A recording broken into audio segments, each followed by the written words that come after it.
အခုခဏကင်ထားတဲ့ဖုံးဝတ်ထားတဲ့အင်ကြီးဒါမှမဟုတ်ခေါင်းပေါ်ကမီးသီးလေးအထိအရာအားလုံးဟာတစ်ချိန်တုန်းကတော့ဘယ်သူစီမှမရှိသေးတဲ့စက်ကူးတက်တက်ပဲရှိခဲ့တာပါ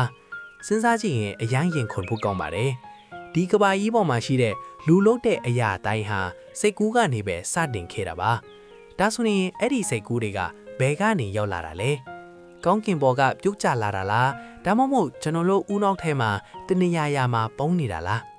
တကယ်တော့စိတ်ကူးဆိုတာဘာမှမရှိရကနေအသစ်ဆက်ဆက်ပေါ်လာတာမျိုးမဟုတ်ပါဘူးကျွန်တော်တို့မြင်ဖူးသမျှကြားဖူးသမျှခံစားဖူးသမျှအစာအနာလေးတွေကိုဦးနောက်ကနေအသစ်ပြန်ပြီးချိတ်ဆက်လိုက်တာပဲဖြစ်ပါတယ်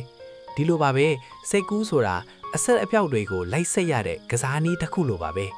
ဘ ഹു တုတတွေအတွေ့အကြုံတွေများလီလေဆက်စရာအဆက်တွေများလာလီလေပါပဲ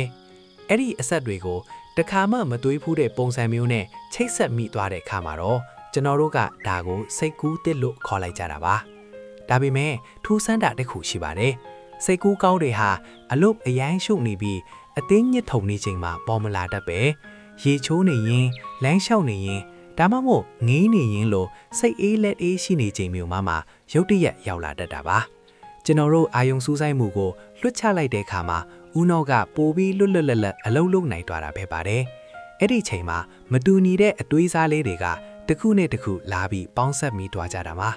ဒါကြောင့်စိတ်ကူးဆိုတာအပြင်လောကကြီးမှာရှာတွေ့တာမဟုတ်တလို့ကျွန်တော်တို့ကအတင်းအသက်မှဖန်တီးယူလို့ရတဲ့အရာလည်းမဟုတ်ပါဘူး